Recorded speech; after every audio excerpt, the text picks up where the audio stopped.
Behavioral actors does not exactly look like a medical curiosity, but the impression is deceptive. The 41-year-old suffers from a disease that is as serious as it is rare. Behavioral actor's heart beats on the right side instead of the left, and her liver is on the left. Situs inversus, side inversion, is the medical diagnosis. Actually not a disease, but an indication of her problem. She has Cartagena syndrome, a hereditary disease in which various genetic defects damage the cilia in the lungs and sinuses in such a way that they can no longer transport dirt, dust, and microorganisms out of the body, also known as Primary Ciliary Dyskinesia or PCD. Als ich klein war, hatte ich immer Verdacht auf Mukoviszidose gestellt bekommen. Wo ich dann ungefähr 10 Jahre alt war, habe ich dann eine richtige Diagnose gestellt bekommen. Und ich leide ständig unter Lungenentzündung. Das ist eine Nebenwirkung von Cartagena-Syndrom. Das schädigt auch meine Lunge halt sehr. Im Jahre 2010 war ich dann als erstes in Münster in der Uniklinikum bei Dr. Professor Omran zur Behandlung und da stand ich schon bereits auf der Lungentransplantationsliste. Heimut Omran is the director of the Department of General Pediatrics at the University Hospital Münster and is considered one of the world's leading specialists in CILiopathies, hereditary disorders of the ciliated epithelium. Seit 2010 gehe ich regelmäßig zur Kontrolle zu Professor Omran in die Universitätsklinikum Münster. Er und sein Team haben mich richtig aufgepäppelt und meine Lungenwerte sind recht stabil. Und nun kann ich auch meine Familie in der Türkei besuchen. Birgel actors came to our clinics because she was suffering from chronic lung failure. The airways and the lung are very important because they help us to breathe and to get oxygen in our bloodstream and to get rid of carbon dioxide from our airway system. In case of chronic lung failure, this does not work, so the patients suffer from dyspnea and reduced physical capacity. And indeed, Birgel actors had many problems to be very active in her daily life. So we investigated the cause of her severe disease. And we found out that the cilia, motile cilia cleaning our airways, do not function appropriately. In her case, the cilia that usually move in a coordinated fashion were just immotile due to an inborn genetic defect. Why do the cilia do not move in primary ciliary dyskinesia? Motile cilia have a very complex architecture. If you look inside of a cilium, actually you will see that there are many tubular structures. Indeed, there are 9 outer doublets surrounding 2 single central tubules. And the cilia bead is generated by so-called outer dynein arms connecting the outer doublets intermittently with each other. For this kind of movement, ATP is actually used. There are many other modules, large multi-protein complexes in this axonemal structure that help to regulate cilia beating. Those kind of modules are, for instance, the inner dynein arms, the radial spokes, Nexian links that connect the outer doublets to each other. And there are other structures that are very important to help the cilia grow at the bottom of the cilia, like the basal bodies. All those structures that are necessary either to generate cilia beating or to regulate cilia beating can actually have problems due to genetic mutations. So genes that encode proteins of those modules or of structures that help to build those modules result in severe beating defects. When you look at Birgul actors, you will not find anything that is different in comparison to other people.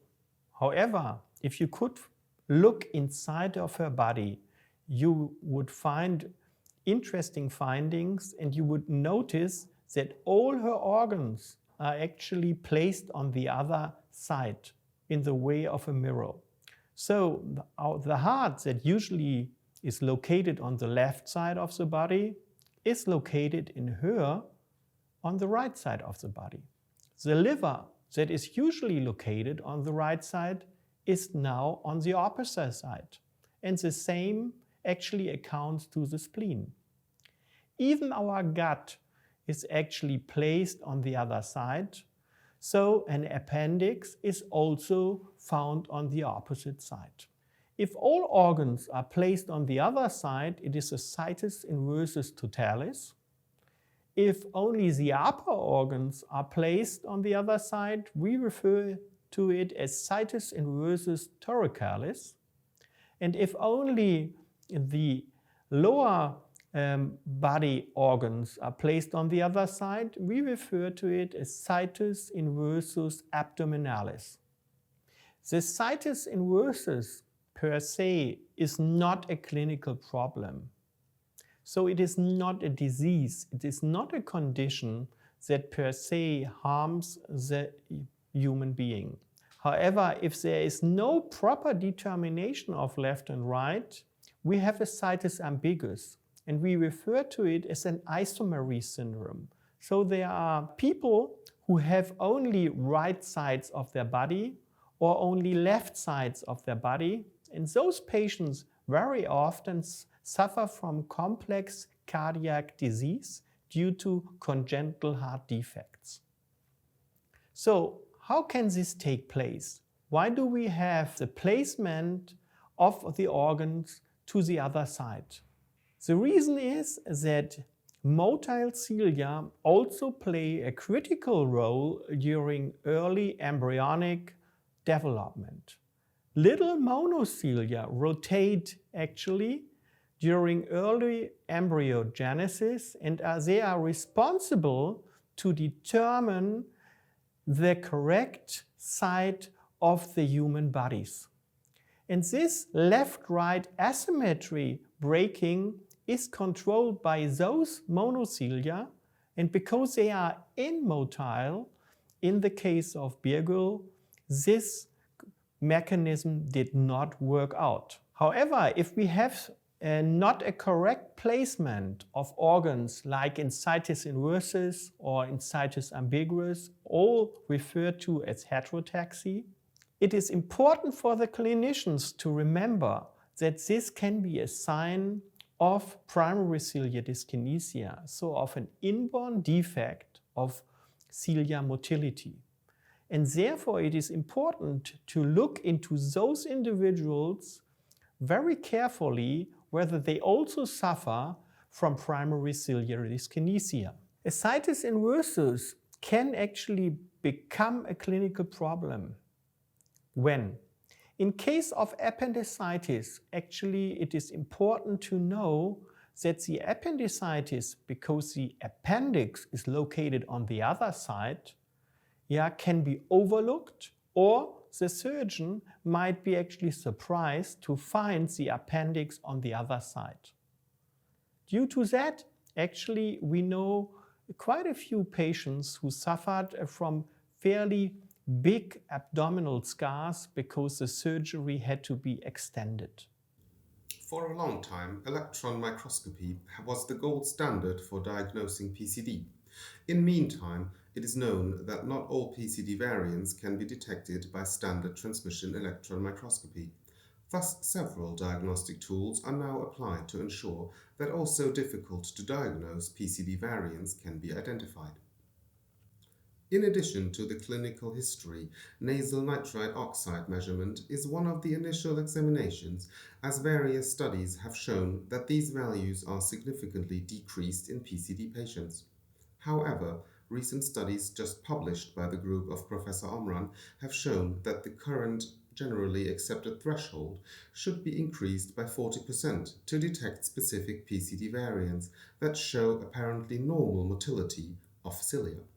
The functional and structural analysis of respiratory ciliated cells is one additional key technology to diagnose primary ciliary dyskinesia.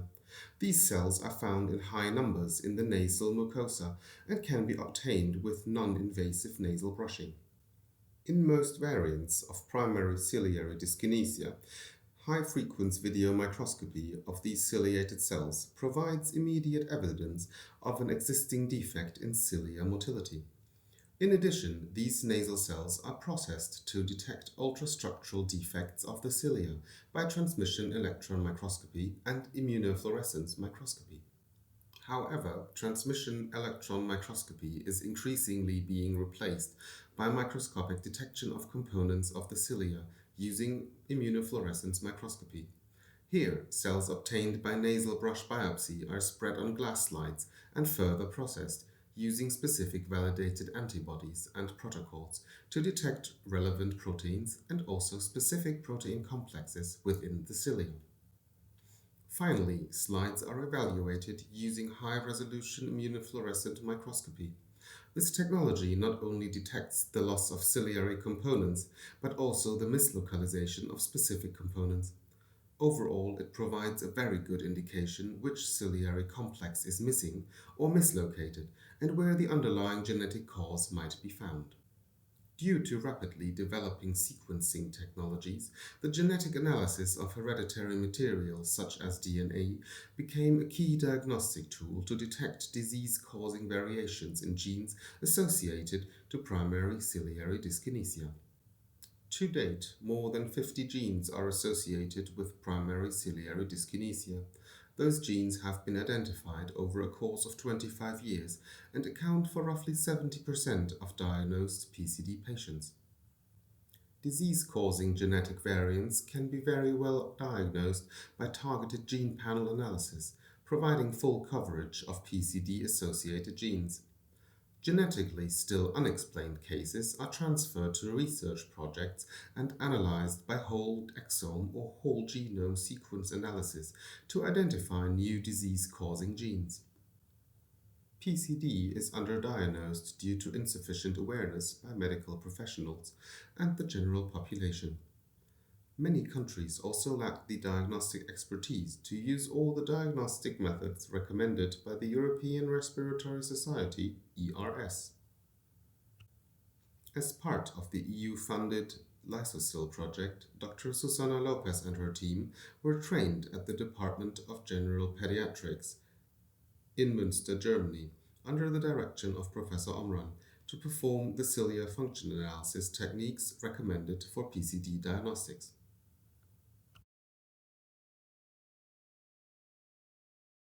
So the aim of LYSOCIL project was to establish strong partnerships between countries that were expert in lysosomal biology on one side and cilium biology on the other side. So the goal of having these partnerships with the two expert countries was to enable Nova Medical School to also become the best or to perform excellent research in these two areas of research and diagnostics. So for this, we selected two European institutions, one in Italy, the TIGEM, an expert in traffic and lysosomal disorders, and another one in Münster in Germany, namely the lab of Professor Helmut Omran, who is one of the world leaders in motile ciliopathies.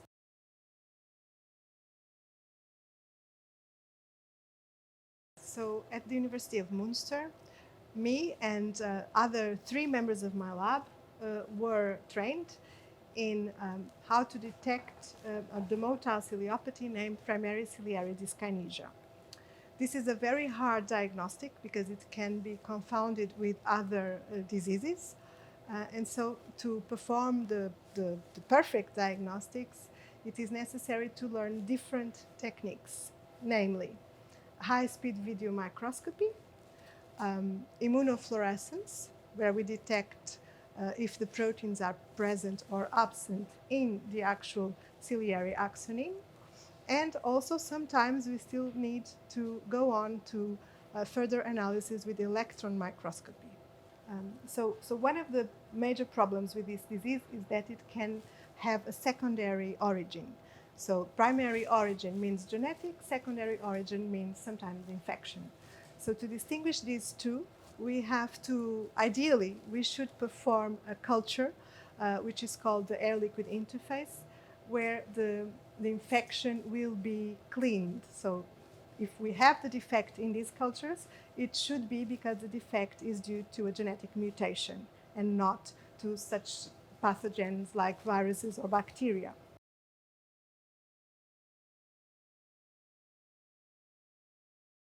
Some of them were easier than others. For example, the high-speed video microscopy, we already had the equipment, so it was easy. The immunofluorescence analysis was also easy because we did this already for other purposes. But the cultures, the air-liquid interface cultures, is going to be harder because we need more funding to do this. We applied for funding and we are waiting for that.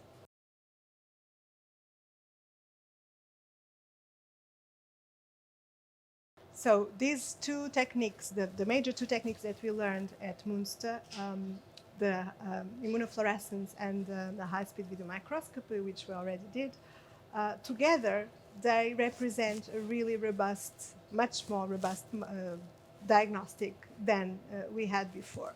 So this is important because this allows us to go to the multidisciplinary meeting with the clinician with much better information regarding whether the patient has a genetic disease or has an infection. On the other hand, we can also say for sure if the patient should repeat the diagnostic because we suspect that is a secondary PCD or not.